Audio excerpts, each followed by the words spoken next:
It wasn't the flimsy lingerie of a mistress that ended the Livingston dynasty. It was a dress, a simple, decade-old navy blue wool dress. When Bailey Vance wore it to the annual family dinner, she knew it was a gamble. Her husband, Lucas, despised it. His new friend would find it pathetic. But Bailey wasn't dressing for them. The woman who mocked it, a smug intruder named Crystal, thought she was delivering the killing blow. She didn't realize that the silent man at the head of the table, her lover's father, Arthur Livingston, wasn't just a patriarch. He was a judge, and the sentence he was about to deliver would silence the room and destroy everyone, except the woman in the moth-eaten dress. The dining room at the Livingston estate was a mausoleum of old money. Its walls were a deep burgundy, the color of dried blood, and the mahogany table, polished to a mirror shine, was long enough to host a state dinner. At one end, a massive unlit fireplace yawned, and above, the crystal chandelier, Bailey's personal enemy, cast a light that was brilliant but offered no warmth. It only exposed flaws. Bailey Vance, wife of Lucas Livingston, was currently inspecting those flaws. She ran a finger over a fork. Perfect. She adjusted a wine glass a millimeter to the left. Perfect. She was a curator in a museum no one visited, a museum of her own suffocating marriage. Tonight was the annual Livingston Foundation dinner. It wasn't a charity gala, despite the name. It was a mandatory family summons disguised as a formal meal. It was the night where the family patriarch, Arthur Livingston, reviewed his empire and, by extension, his family's performance. Bailey felt the familiar prickle of anxiety under her skin. Lucas had been different for 8 months. Different was the polite term. The clinical term was absent. He was a ghost in their 10,000-square-foot home, a man who smelled perpetually of a perfume that wasn't hers, a sharp, aggressive scent of gardenia and musk. He was all late nights, hushed phone calls, and new venture meetings that left mysterious, astronomical receipts in his jacket pockets. Bailey was not a fool. She was just tired. She retreated upstairs to get dressed. She bypassed the closet full of gowns Lucas had bought her, shiny, constricting things that felt like costumes. Instead, she went to the cedar chest at the foot of her bed. She pulled out the dress. It was simple. Navy blue wool, high-necked, long-sleeved. It had been her mother's. It was the dress she'd worn to her first-ever dinner with the Livingstons, a terrified 24-year-old artist meeting the formidable Arthur. He had nodded at her, a rare sign of approval. Good fabric, he'd grunted. Honest. Now, it was her armor. It was the last thing she owned that felt real. When she came downstairs, Lucas was already at the sideboard, pouring a heavy scotch. He wore a Brioni suit that screamed, "I'm important," but his tie was crooked. He saw her, and his face curdled. "Really, Bailey? That thing? Tonight? Are you trying to embarrass me?"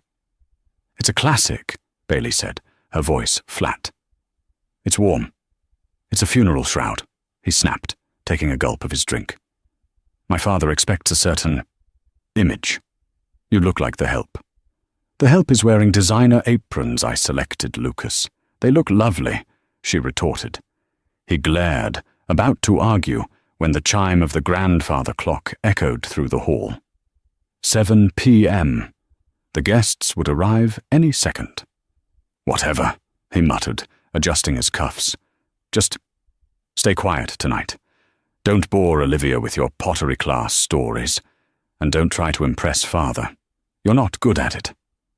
Bailey's stomach tightened. He wasn't just distant anymore. He was cruel. The first to arrive were Lucas's sister, Olivia, and her husband, Mark. Olivia was sharp, perceptive, and the only Livingston Bailey genuinely liked. She gave Bailey a hug, her eyes scanning Bailey's face with concern. "You okay, Elle? You look tired." "Just preparations," Bailey lied. Then came the giants, Arthur and Margaret Livingston. Margaret, his wife, was a whisper of Chanel No. 5 and polite smiles, a woman who had successfully turned a blind eye to her husband's ruthless business practices for 40 years. Arthur was the opposite. He was a block of granite, a man of 65 who looked as if he could still wrestle a bear. His eyes, a pale, icy blue, missed nothing. He nodded at Bailey, his gaze lingering on her dress for a half-second. "Bailey, the table looks acceptable." From Arthur, acceptable was a standing ovation. They settled in the drawing room for cocktails. Lucas was vibrating with a nervous energy, checking his phone every 30 seconds. "Lucas, put that device away," Arthur commanded. "You are present or you are absent. Choose." "Sorry, Father, I have one more guest," Lucas said, his voice a little too high. Bailey froze. Her hand, holding a champagne flute, stopped mid-air. "What?" "Lucas, you didn't tell me. The seating chart. It's fine. It's just a colleague. A key associate for the new venture. She's brilliant. I wanted her to meet Father." "A she?" Olivia murmured, catching Bailey's eye. The doorbell rang. It was a sharp, demanding sound, not the polite chime of the other guests. Lucas practically sprang from his seat, spilling his scotch. "I'll get it."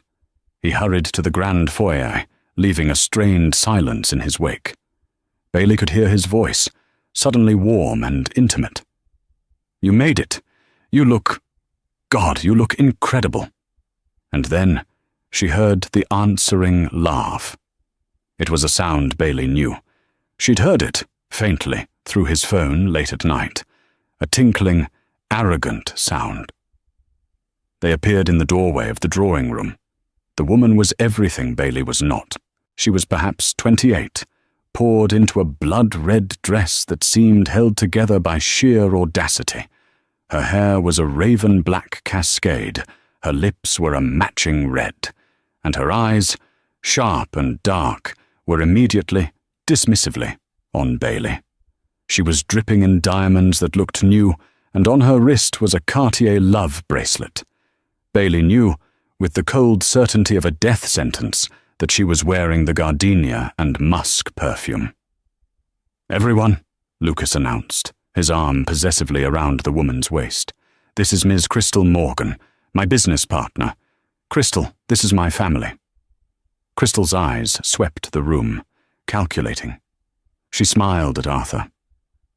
"Mr. Livingston, it is an absolute honor. I've heard so much about you." Arthur didn't stand. He just watched her, his face a mask. "Ms. Morgan."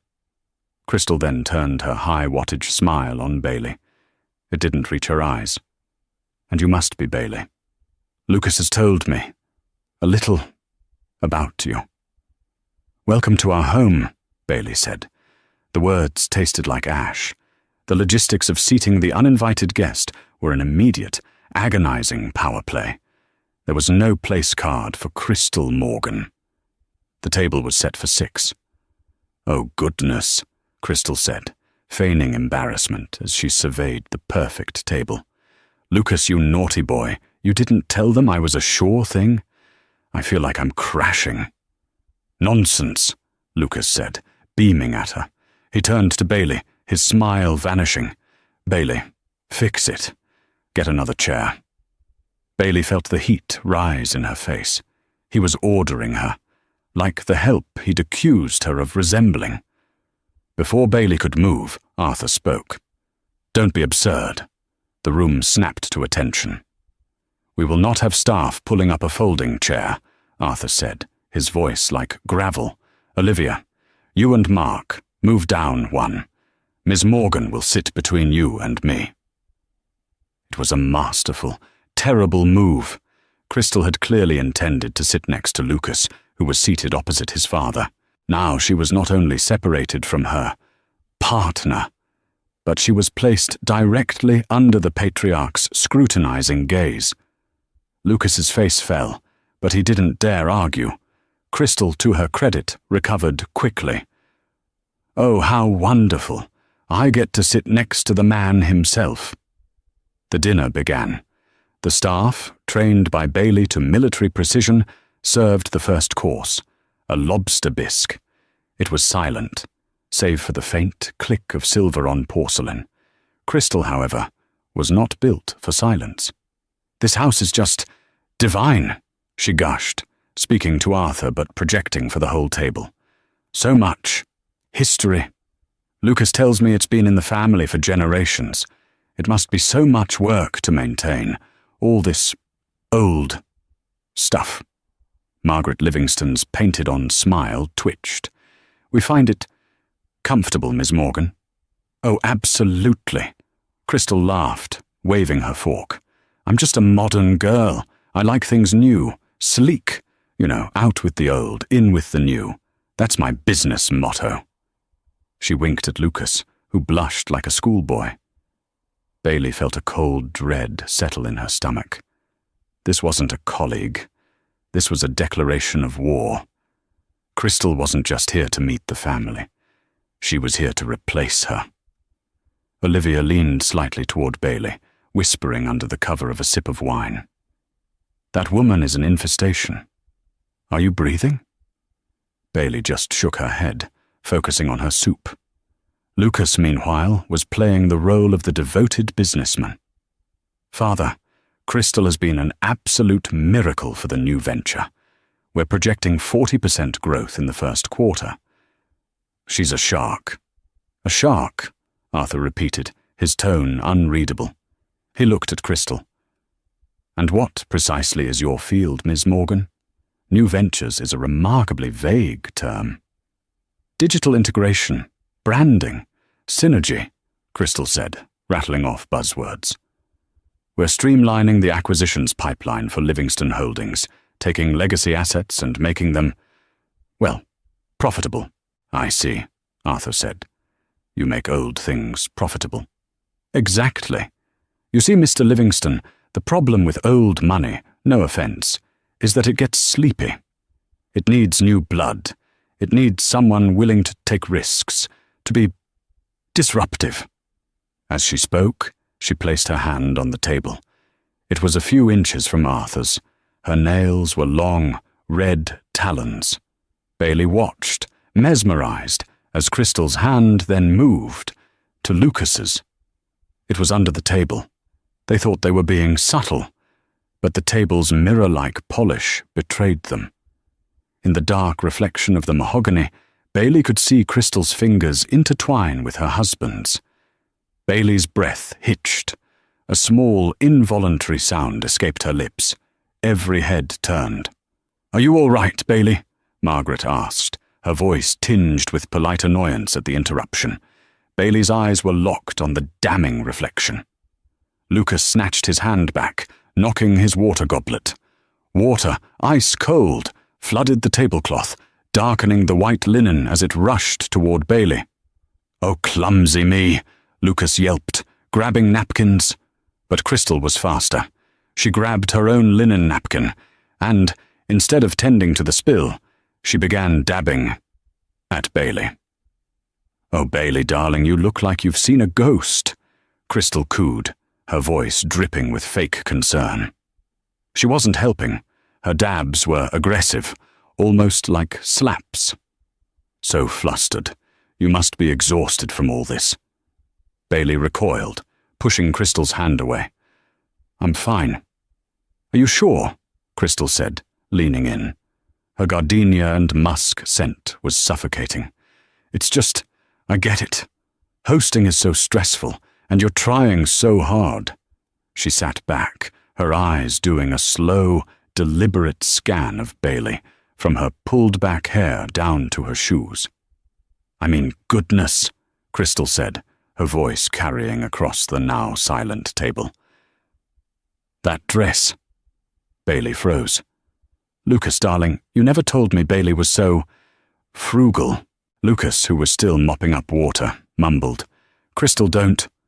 What? I think it's sweet, Crystal continued, her voice gaining strength.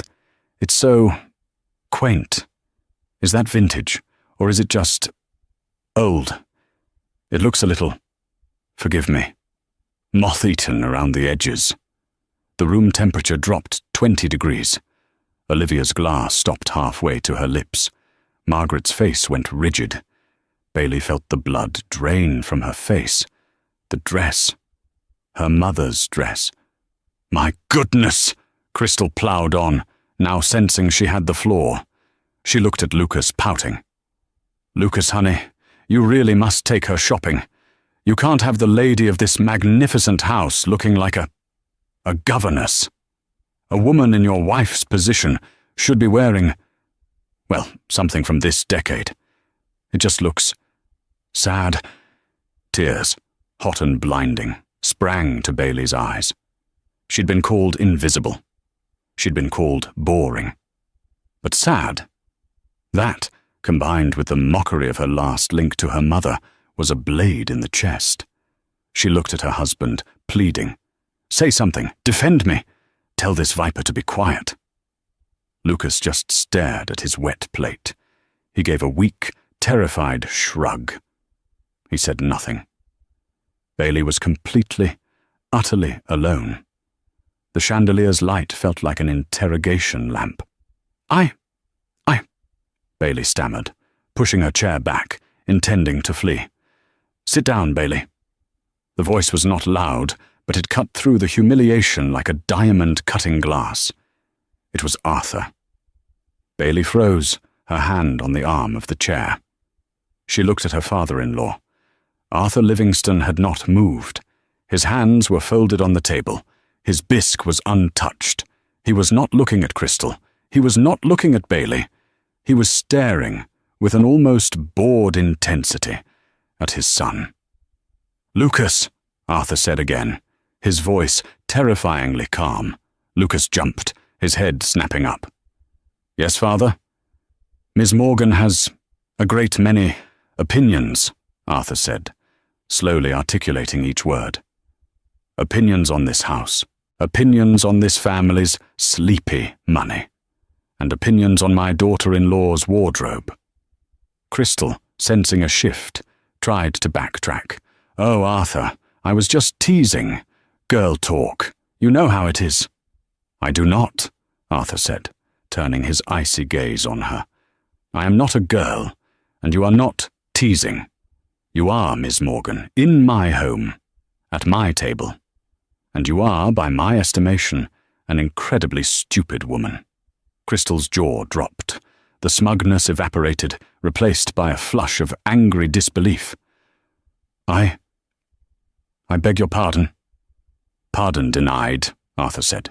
You come in here, a guest invited by my son under false pretenses, for I assure you, colleague is not the word. And you proceed to insult my wife's home, my family's legacy, and the woman who has run this house with more grace than you could muster in 1,000 lifetimes. Now wait just a minute. Crystal stood up, her chair scraping loudly. Lucas isn't going to let you talk to me this way. Lucas, tell him. All eyes, including Crystal's, swiveled back to Lucas. Lucas was white as the tablecloth. He looked from his furious, expectant mistress to his granite-faced father. He was a man trapped between an explosion and a glacier. Father, Lucas stammered. Crystal, she's a little passionate, but she's brilliant. The venture, it's the venture, Arthur repeated, his voice laced with contempt. You would let this person humiliate your wife in front of your mother and sister for the venture? She didn't mean it, Lucas pleaded. Bailey, Arthur said, turning to her. Bailey was still standing, trembling. The dress you were wearing, it was your mother's, was it not? Bailey could only nod, a tear finally escaping and tracing a hot path down her cheek. You wore it, Arthur continued, his voice softening just a fraction. to the first dinner you had with us. 10 years ago. You told my wife you were an artist, that you valued things with souls. You were terrified of me, but you did not flatter me, and you did not lie." He then looked back at Crystal, his eyes turning to steel. "This dress, Miss Morgan, has more character, more dignity, and more value than every disposable, trend-chasing rag in your closet, including the one you are wearing." "How dare you!" Crystal shrieked. "This is a Balmain. It costs more than her entire—" "I know exactly what it is," Arthur cut her off. "I know what it costs. I know when you bought it. And I know whose money you used to do it." A new, different silence fell over the room. This was no longer about a dress. Lucas, who had been pale, was now translucent.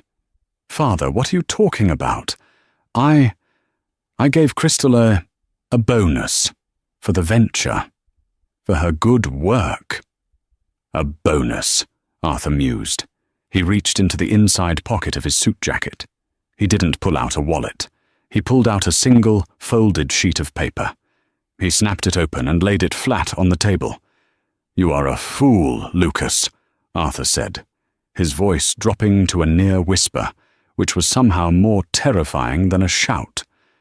"Not just a philanderer. Not just a coward. A complete and utter fool." Crystal's eyes darted to the paper. It looked like a bank statement. Her bravado was gone, replaced by a dawning, panicked horror. What is that?" Lucas asked, his voice cracking. "This," Arthur said, tapping the paper, "is an invoice from a shell corporation, Morgan Creative Solutions, a company registered in the Cayman Islands, a company whose sole director is Ms. Crystal Morgan." Crystal took a step back from the table. "I don't know what you're talking about." "You will," Arthur promised. "This invoice, dated 3 weeks ago, is for $250,000 for brand consulting services. It was paid, not from your new venture account, Lucas, but from the Livingston Family Trust, an account to which you, as a junior signatory, have emergency access, an account you are not authorized to use for bonuses." Margaret gasped, her hand flying to her throat. "Lucas, the trust! It was a mistake, a clerical error," Lucas shouted, half rising from his chair. "I was going to pay it back. The venture is about to pay out. I just needed to float her." "Float her?" Arthur slammed his hand on the table. The crystal wine glasses rang out in protest. "You stole from your family, Lucas. You stole from your mother, from your sister, from your wife." "I did not. It gets worse," Arthur continued, his voice a relentless hammer, "because this clerical error of $250,000 was just the latest. I had my auditors, a private firm, not our family one, go back 12 months, to the approximate time Ms. Morgan entered your life." He looked at Crystal, who was now frantically, uselessly, pulling at Lucas's arm. "Lucas, let's go. This is insane. He's a crazy old man." "In 12 months, Arthur said, ignoring her completely, "my son has embezzled 1.9 million. Olivia choked on her wine. Mark had to pat her on the back. "It was for the venture," Lucas screamed, his face purple. "It takes money to make money. You taught me that." "I taught you to build, you idiot, not to steal," Arthur roared back. "And where did it go? Did it go into digital integration? Did it go into synergy?" He looked at Crystal. "Or did it go to a down payment on a penthouse in the city, to a new Maserati, to the Balmain dress you're wearing, purchased last Tuesday? To the Cartier bracelet on your wrist? To the diamond earrings in your ears?" Crystal had gone from flushed to ashen. She knew. She was trapped. You've been spying on me?" she whispered. "Ms. Morgan," Arthur said, standing to his full imposing height. "When a rat gets into my house, I don't just spy on it. I track its every move. I find its nest, and I exterminate it." The room was so quiet, Bailey could hear the hum of the wine fridge in the butler's pantry. Lucas was hyperventilating, his chest heaving. Crystal was frozen, her red-taloned hands clutching the back of her chair. Bailey herself felt strangely, terrifyingly calm. The tears were gone. The humiliation was gone. It had been replaced by a cold, sharp clarity. She wasn't watching a family dinner disintegrate. She was watching a building, long rotten at its core, finally collapse. "Arthur," Margaret finally said, her voice trembling. What does this mean? $1.9 million. Lucas. Lucas couldn't speak. He just shook his head, looking at his mother with the wild eyes of a cornered animal. "It means," Arthur said, "that my son is a common thief, and his colleague is his accomplice." "No," Crystal finally found her voice. It was no longer a seductive purr. It was a screech. "I didn't steal anything. Lucas gave me that money. They were gifts. He loves me. He's leaving her for me." She pointed a vicious finger at Bailey. "Tell them, Lucas. Tell them how you're miserable with this moth-eaten prude. Tell them how we're in love. Tell them our venture is real. It was our money, his inheritance." It was the last, desperate gamble of a losing player. She was trying to change the crime from theft to a dispute over love. Lucas looked at Bailey. His eyes were not sorry. They were not guilty. They were full of hate. Hate that she was there. Hate that she was witnessing this. Hate that she, in her stupid, honest dress, was the anchor he was chained to. "It's true," Lucas whispered. Bailey's heart stopped. I can't live like this anymore," Lucas said, gaining a pathetic shred of courage from his mistress's desperation. "Bailey and we're finished. We have been for years. Crystal, she understands me. She's my partner.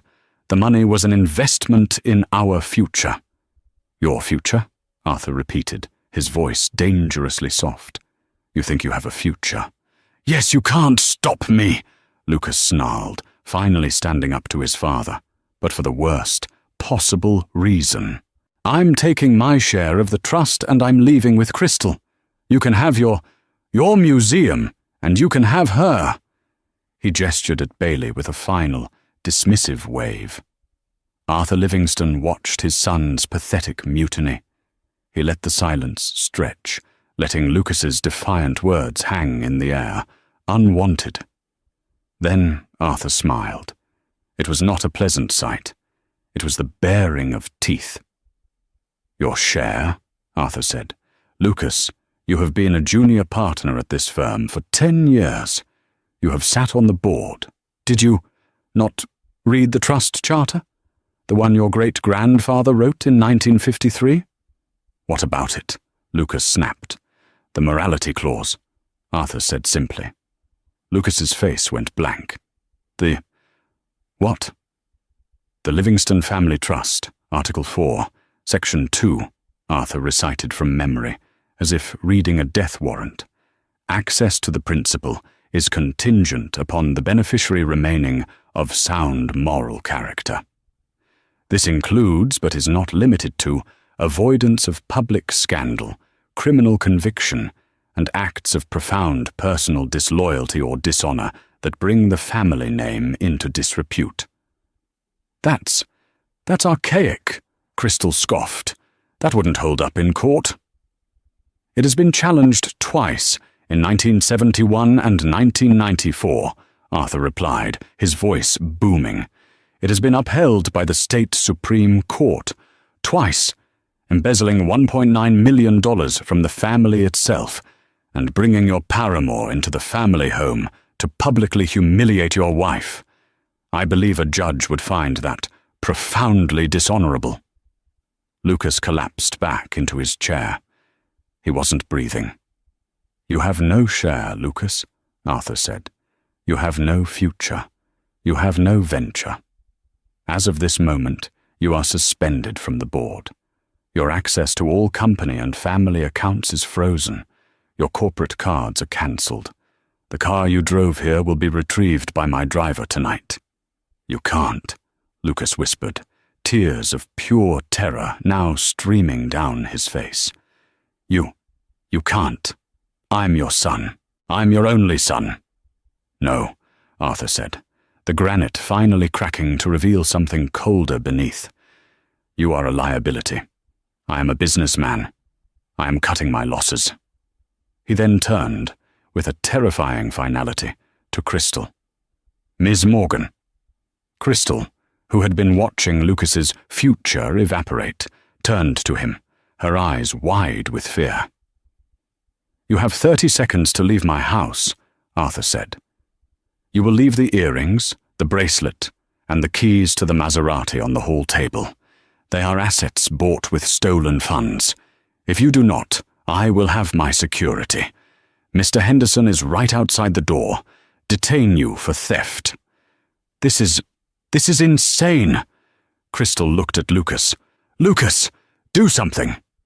Lucas was a puddle. He was sobbing into his hands, a pathetic, broken creature. Crystal's face twisted in contempt. Her partner was useless. She realized she was on her own. With a snarl of pure hatred, she ripped the diamond studs from her ears, wincing in pain. She tore the Cartier bracelet from her wrist, scratching her own skin, and threw them onto the table. They skittered across the mahogany and came to rest near the gravy boat. "You're a monster," she hissed at Arthur. "I am a Livingston," he replied. "You mistook my son's weakness for my own. A fatal error." She glared at Bailey. "And you think you've won? You're still married to that," she spat, gesturing at the weeping Lucas. "You're stuck with him. Have fun with your moth-eaten life." She turned and stormed out of the dining room. A moment later, the front door slammed shut, rattling the crystal chandelier. The room was left with the sound of Lucas's weeping. Bailey looked at her husband. Crystal was right. She was still married to him. She was stuck. She felt a wave of nausea. After all this, after the fraud, the mistress, the humiliation, this was her prize. A broken, criminal husband. "Bailey." She looked at Arthur. His face was grim. "You are not stuck," he said, as if reading her mind. "Father, please," Lucas begged, crawling from his chair. He tried to grab his father's leg. "Please, don't do this. I'll go to rehab. I'll do anything. Bailey, tell him. Tell him you forgive me. We can fix this." Bailey looked down at the man clutching at her feet, his tears staining the hem of her mother's dress. The dress he hated. The dress Crystal mocked. The dress that had, in its own way, started this avalanche. She felt nothing. No pity, no anger, just a vast, empty cold. She pulled her dress free from his grasp. "No, Lucas," she said, her voice clear and strong, cutting through his sobs. "We can't." She looked at Arthur. "What happens now?" "Now," Arthur said, gesturing to the chair Crystal had abandoned. "You sit, we finish our dinner, and we discuss the vacancy on the board." Lucas stared, his mouth agape. "What? What? Vacancy?" "Yours," Arthur said, as if stating the obvious. He sat back down. "Bailey, please, sit. The food is getting cold." Bailey, moving almost in a trance, returned to her seat. Olivia and Mark were watching the exchange as if it were a tennis match, their heads swiveling between Arthur, Lucas, and Bailey. Margaret had her eyes closed, as if a migraine was setting in. But she didn't leave. You're replacing me?" Lucas sputtered, climbing to his knees. "With her, she's an artist. She makes pots." Bailey flinched, but Arthur raised a hand. "Bailey has not made pots in 3 years, Lucas. You would know that if you ever spent 5 consecutive minutes at home." Arthur looked at Bailey, and for the first time there was a glimmer of— was it pride? "You've been wondering," Arthur said to his son, "how I found out about Miss Morgan's creative solutions and the transfers. You assumed I had you followed. I did.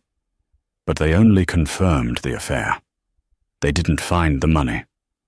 "Then who?" Lucas whispered. "Bailey did," Arthur said simply. Lucas's head snapped toward his wife. You told him?" The betrayal in his voice was so profound, so misplaced, it was almost comical. Bailey shook her head. "No, not exactly. This was the part of the story no one knew. Not even Arthur. Not yet."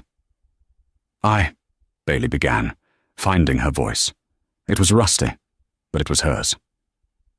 "I started seeing the receipts, Lucas, 6 months ago. Clothes, hotels, a charge for CM designs on your personal Amex. I thought it was just the affair." She looked at her plate. "I was sad. But I was also angry. You told me we had to cut back on the foundation's donations. You said my pottery studio was an unjustifiable expense. Yet you were spending thousands on her. So I started looking," Bailey continued. The whole table was silent, listening. "You're careless, Lucas. You leave your laptop open. You use Livingston as your password for everything. I got into your personal accounts. Then I got into your venture accounts." "Bailey," Lucas breathed, horrified. "And what I found," she said, her voice hardening, "wasn't just an affair. It was this. The 1.9 million, it wasn't just bonuses. It was systematic. You were liquidating assets. You were moving money from the trust to the venture account, then from the venture to Crystal's shell company. You were covering your tracks, but you were sloppy. So you ran to my father," Lucas accused her. "No," Bailey said, looking at Arthur. "I didn't. I compiled it. I put all the bank statements, all the wire transfers, all the invoices into a single file. I was going to confront you, Lucas. I was going to use it as leverage. For a fair divorce." "Then why?" Lucas gestured wildly. "I didn't send it to him," Bailey said. "Not directly. 2 weeks ago, I created an anonymous email. I sent the entire file, with a simple note, 'You have a rat in your house,' to one person. The one person I knew was as meticulous as I was." She looked at her sister-in-law. "I sent it to Olivia." Olivia, who had been silent, gasped, her hand flying to her mouth. The concerned shareholder email? That was you," Bailey nodded. Olivia turned to her father. Father, I got it. I didn't know who it was from. It looked insane. But the data it was clean. I brought it to you. I thought it was a corporate rival." Arthur stared at Bailey. The pieces were clicking into place. He hadn't found the money. Bailey had. She had bypassed her weak husband, bypassed her intimidating father-in-law, and gone to the one person she trusted to be both rational and loyal. Olivia. Bailey had set the entire trap. Arthur let out a slow breath. He stared at his daughter-in-law, truly seeing her for the first time in a decade. He wasn't looking at an artist. He was looking at a forensic accountant. "You," Arthur said, "have been running the ledgers for this entire estate, haven't you? Unofficially. For years." It was true. Lucas was supposed to manage the household finances, but he was incompetent. Bailey had quietly taken over, balancing the books, managing the staff payroll, overseeing the investments for the properties. She'd learned. She'd gotten good. "You," Arthur said, a slow smile spreading across his face, "are the unseen auditor." He looked at his weeping son on the floor. "And you mocked her dress. You called her a potter. You, Lucas, are the dumbest man I have ever had the misfortune to know." "Bailey." "Why?" Lucas whimpered. "Why would you do this to me?" Bailey finally looked at him, the man she had once loved, the man who had promised to protect her, the man now snivelling on the floor. "You asked me why I wore this dress tonight," she said, her voice ice. "You called it a funeral shroud. You were right. It's the funeral. For this. For us. For the man I thought you were. You brought that woman into my home. You let her mock my mother. You humiliated me for the last time, Lucas." She stood up, straight and tall. Her mother's dress didn't feel moth-eaten. It felt like steel. "I am not replacing you on the board, Lucas. You were never really there. I'm just making it official." She looked at Arthur. "I will not sit on the board. Not as Bailey Livingston." Arthur raised an eyebrow. "I'll take the position," Bailey said, "on one condition. My divorce is handled by your legal team. My settlement is not tied to Lucas. It is a golden parachute, effective immediately, funded by the trust. And my title is Chief Financial Officer of the entire Livingston Holdings, because I'm the only one in this family, besides you, who actually knows where all the money is." Arthur Livingston stared at Bailey. The audacity of the demand was breathtaking. She wasn't asking, she was negotiating. She had all the leverage. She had just exposed the $1.9 million theft, saved the family from further embarrassment, and unmasked herself as the only competent financial mind in her generation of the family. Lucas, hearing this, let out a noise of pure despair. "CFO? She can't. Father, that's my trajectory. That was—" "Your trajectory," Arthur interrupted, his voice flat, "currently involves a meeting with Mr. Henderson from our legal department, followed by a probable meeting with the district attorney. Be silent." He returned his gaze to Bailey. She didn't waver. She stood there, regal in her quaint dress, a queen who had just checkmated the entire board. A long, slow smile spread across Arthur's face. It was genuine. "Mr. Henderson," Arthur called out, not raising his voice, but it carried. A side door from the study opened. A tall man in a severe black suit entered. This was Henderson, the family's fixer, the man who had been waiting for the signal. He was holding a leather briefcase. "Sir?" "Mr. Henderson," Arthur said, "it seems we have a change of plans. We are no longer just dealing with a family matter.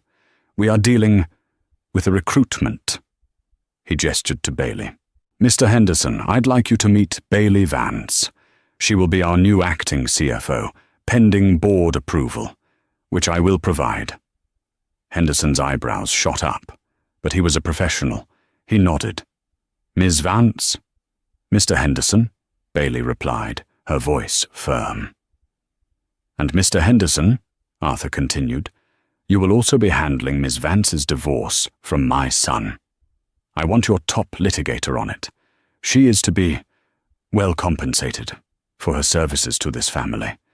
Her severance from this marriage will be retroactive to the day she started unofficially managing this estate's finances, with interest." "Very good, sir," Henderson said, making a note. "And Lucas," Arthur said, looking down at his son. Lucas had gone utterly still. The reality was setting in. "Father, no, please, I'm your blood." "You are," Arthur said, and for a moment a flicker of genuine sadness crossed his face. "And that is why you will not go to jail." Lucas let out a sob of relief. "Instead," Arthur continued, "you will sign this." Henderson stepped forward and placed his briefcase on the table. He snapped it open. Inside was not a stack of cash, but a thick, leather-bound document. He placed it in front of Lucas. "This," Arthur explained, "is your full resignation from Livingston Holdings. It is also a legal document that signs over your entire stake in the family trust present and future, to your sister, Olivia, and to your wife, Bailey, to be split evenly." "What?" Olivia yelped. I don't want—" "You will take it, Olivia," Arthur said, "because you are loyal, and because Bailey will be managing it, so it will actually grow for a change." This leaves me with nothing," Lucas shrieked. "You're disinheriting me." "I am," Arthur agreed. "In exchange for this signature, the family, and by family, I mean Ms. Vance, will not press criminal charges for the $1.9 million. We will absorb the loss. You will be given a one-time severance of $50,000. You will be flown to our condo in, let's say, Miami. It's suitably vulgar for your tastes. And you will never, ever use the Livingston name in a business context again. You will be, for all intents and purposes, a Mr. Smith." "A Mr. Smith," Lucas repeated, horrified. I can't." "You can," Arthur said, "or Mr. Henderson can call the police. The documentation Bailey prepared is quite thorough. I believe the term is open and shut. You have 1 minute to decide." Lucas looked at the document. He looked at his father's merciless face. He looked at his sister's shocked one. He looked at his mother, who was now weeping silently into a napkin. And finally, he looked at Bailey. She was not smiling. She was not vengeful. She was just finished. She was looking at him as if he were a line item, a bad debt to be written off. With a trembling hand, Lucas reached for the pen Henderson offered. He uncapped it. "I hate you," he whispered, the words directed at Bailey. "I hate you.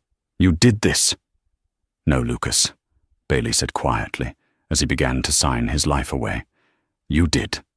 I just kept the receipts." He signed the last page. Henderson immediately gathered the documents, placed them in his briefcase, and snapped it shut. "Mr. Henderson," Arthur said, "please have my driver, Thomas, escort Lucas to a hotel for the night, and then retrieve the Maserati Miss Morgan abandoned downtown, and, Henderson, have the penthouse Crystal was renting completely cleared out by noon tomorrow. Send her belongings to a shelter." "Yes, sir." Henderson nodded at Lucas. "This way, sir." Lucas, a 40-year-old man who had just lost an empire, stood up. He was hollowed out. He didn't look at anyone. He just shuffled out of the room, following the lawyer, a ghost in a Brioni suit. The front door opened and then closed. He was gone. A heavy silence filled the room. Margaret was crying. Olivia was staring into her wine glass. Arthur Livingston sat down. He looked at the half-eaten bisque. He looked at the spilled water. He looked at the discarded diamonds. Then he looked at Bailey. "Well, Bailey," he said, picking up his napkin. "A bit of a disruptive dinner, but effective." He raised his wine glass to her. "Welcome to the company." The 6 months that followed were not a fairy tale. They were a brutal, corporate restructuring. The Livingston name, which had been stained by Lucas's and Crystal's recklessness, had to be scrubbed clean. Bailey Vance, she dropped Livingston the day the divorce was finalized, was not an artist. She was a surgeon. Working from the main office, not the estate, she dove into the legacy assets Crystal had been streamlining. She found that Crystal and Lucas's venture was a house of cards. They had been using the trust money to acquire near-bankrupt tech startups, promising them a Livingston partnership, and then using their inflated stock values to secure loans, which they then funneled to Crystal's offshore account. It wasn't just theft, it was a complex, multi-layered fraud scheme. Bailey, with Arthur's blessing and Henderson's legal team, spent weeks unwinding it.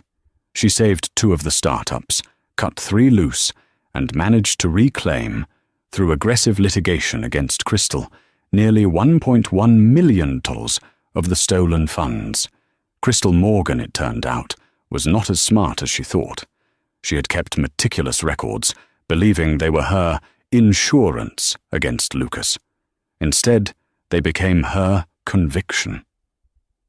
Faced with a RICO lawsuit, she settled, returning everything, and vanished into obscurity, her reputation in the financial world permanently destroyed. Lucas as Mr. Smith lasted 2 months in Miami before he burned through his $50,000. Arthur received a single, desperate, collect call, which he did not accept. The last anyone heard, Lucas was working on a charter boat in the Keys, a shadow of the man he'd pretended to be. And Bailey? It was exactly 1 year after that fateful dinner, the annual Livingston Foundation meeting. The dining room at the estate was set again, the chandelier polished and bright, but the room was different. The heavy, blood-red drapes were gone, replaced with a light, airy cream. The table was still long, but the chairs were more comfortable. Margaret and Olivia were there, chatting happily. Mark was discussing a new project with Arthur.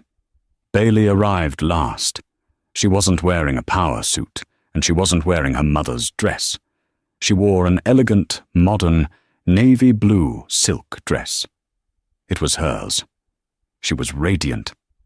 She took a seat, not next to Arthur, but at the opposite end of the table, the seat that had, for 40 years, been reserved for the heir. Arthur Livingston raised his glass. "A toast," he said, his voice ringing with genuine warmth, "to the past year. A difficult one, but a profitable one. Our holdings are up 22%. Our name is stable, and our future is secure." He smiled at Bailey, "to our new CFO, to the true head of this table, Bailey." "To Bailey," Olivia and Margaret echoed, their smiles wide and real. Bailey raised her glass. The light from the chandelier, once so cold and exposing, now seemed to sparkle. It wasn't catching her flaws, it was illuminating her strength. She had taken the moth-eaten life Crystal had mocked and rewoven it into an empire. She wasn't just a survivor. She was the architect. It was one thing to win a war. It was another thing entirely to govern the peace. Bailey Vance learned this in the 18 months that followed her installation as CFO. The victory at the dinner table had been sharp and final, a surgical removal of a tumor. But the body, Livingston Holdings, was still weak, and the scent of blood lingered in the water. That scent had attracted a new shark. Kensington Global, a ruthless competitor run by a man named Julian Thorne, had been circling for months. Thorne saw the Livingston scandal not as a resolved issue, but as a crack in the foundation. He saw a legacy company, once run by a fool, Lucas, now run by a family patriarch, Arthur, and an untested potter, Bailey. He decided to strike. The hostile takeover bid was announced at 8:01 a.m. on a Tuesday. By 9:00 a.m., the emergency board was convened in the main conference room, a sterile glass box on the 40th floor that Bailey had redesigned. Bailey, in a charcoal grey suit, stood at the head of the long glass table. Arthur was at her right, his face a mask of stone. Olivia and Mark were present, and, in a new and uncomfortable development, Margaret Livingston sat directly opposite Bailey. Since Lucas's exile, Margaret had changed. Her polite, Chanel-scented whisper had been replaced by a quiet, steely vigilance. She had taken Lucas's vacant seat on the board, claiming she would protect the family legacy that my son so carelessly discarded. In truth, she was there to watch Bailey. She was a ghost at the feast, a constant, silent reminder of what Bailey had cost the family. "Kensington's bid is 30% over market value," Bailey began, her voice crisp and steady, clicking through a presentation. "It's an aggressive all-cash offer. They are leveraging the press from 2 years ago. Their narrative is that our leadership is in flux, and that our $1.9 million loss was the tip of the iceberg. They are painting me as a palace coup, not a recovery. So we fight, Olivia said immediately. We issue a statement. We tell them to go to hell. They've already factored that in, Bailey said. A simple no makes us look weak, like we're just clinging to the past. They'll just raise their offer, and our shareholders will get nervous. Julian Thorne doesn't lose. He's a bully, and you cannot just say no to a bully. You have to punch him in the mouth. She clicked to the final slide. It was a picture of a much smaller, sleeker company logo. Aperture Labs. This, Bailey said, is our punch. Aperture Labs is a small-cap AI logistics firm. They are, frankly, brilliant, and they are on the verge of a massive government contract. Kensington also wants them. They've been trying a quiet acquisition for months. My proposal is that we buy them. Now. Today. Mark, the cautious one, frowned. Bailey, that's a massive capital expenditure. We'd have to leverage, well, almost everything, to make a bid that fast. It's a huge gamble. It's a shark repellent, Bailey countered. We acquire Aperture, and two things happen. One, we instantly integrate their tech, making our legacy assets suddenly cutting edge. Two, we take on a significant strategic debt. We become too big, too complex, and too expensive for Kensington to swallow. The takeover bid dies. Arthur, who had been listening intently, nodded. A slow smile formed. You're not just building a wall, Bailey. You're poaching his next meal. It's aggressive. I like it. I do not. The voice was quiet, but it cut through the room. Margaret Livingston placed her manicured hands flat on the glass table. I do not like it at all, Margaret repeated, her eyes locked on Bailey. It's reckless, it's flashy, it's desperate. It's strategic, Margaret, Bailey said, trying to keep her tone even. Is it? Margaret's voice was laden with 2 years of ice. Or is it just the kind of overconfident, high-risk gamble that someone else used to make? The air was sucked from the room. She had done it. She had finally said his name. You are comparing this, Bailey said, her voice dangerously low. To Lucas. Am I? Margaret said, standing up. The polite mask was gone. In its place was the raw, grieving face of a mother. My son. My foolish, weak, terrible son. He also loved flashy ventures. He also loved aggressive moves. He also loved spending money we didn't have to look powerful. Margaret, that is not what this is, Arthur interjected, his voice a low warning. Isn't it, Arthur? Margaret snapped, turning on her husband. You sat there and let this outsider systematically dismantle our family. You let her push your own son out into the cold. She exposed a thief, Margaret, Arthur roared. She created a vacancy, Margaret shot back. She saw her opening and she took it. She didn't just save the company, Bailey. You took it. You took my son's home. You took his name. You took his birthright. And now you stand there, in his place, telling us to gamble what's left on Aperture. She looked at Bailey, her eyes filled with a pain so deep it was bottomless. You are just like him, only smarter, colder. You are just as ruthless, just as hungry. And I will not stand by and watch another venture burn this family to the ground. The accusation hung in the air, toxic and suffocating. Bailey was a usurper, a colder, more competent version of the man she had replaced. Bailey looked at Margaret. She didn't look at Arthur for help. She didn't look at Olivia for support.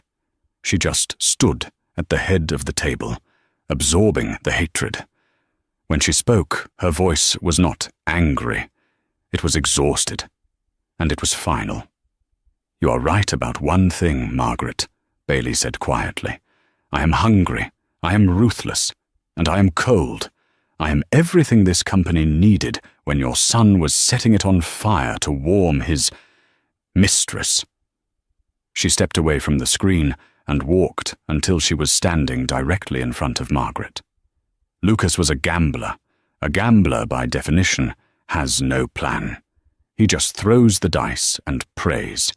I have not prayed in 2 years. I have planned. She slapped a second 500-page document onto the table. This is my due diligence on Aperture. This is their balance sheet.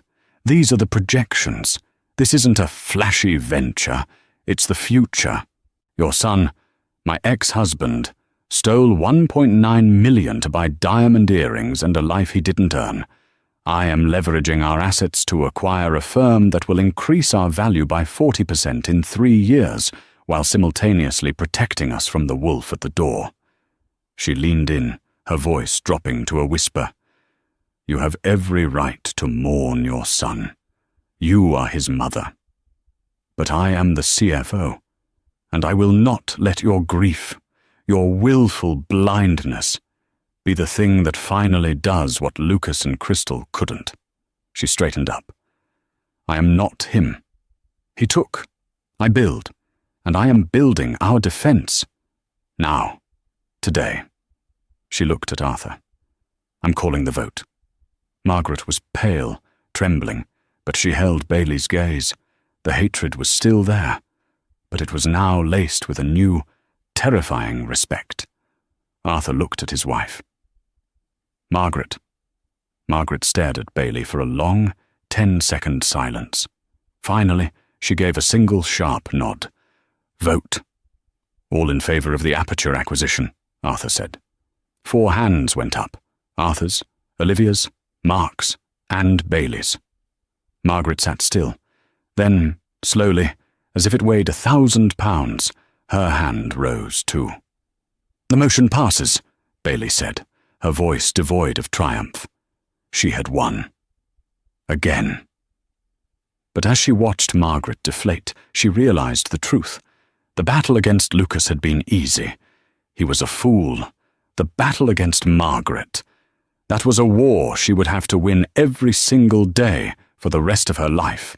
The crown was hers, but it was, and always would be, unbearably heavy. And that is how Bailey Vance turned the most profound humiliation of her life into the ultimate victory.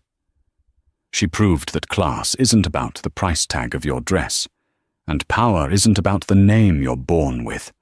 It's about intelligence, it's about patience, and it's about knowing exactly when to send the email. The Livingston Empire was never meant for Lucas.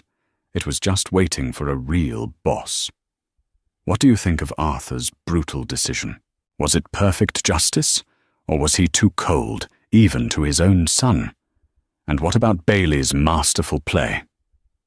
Let us know your thoughts in the comments below. If you loved this story of karma and consequences, please show your support by hitting that like button, sharing this video with a friend who needs to see justice served, and most importantly, click subscribe and ring that bell. We have so much more real-life drama coming your way, and you won't want to miss a single story.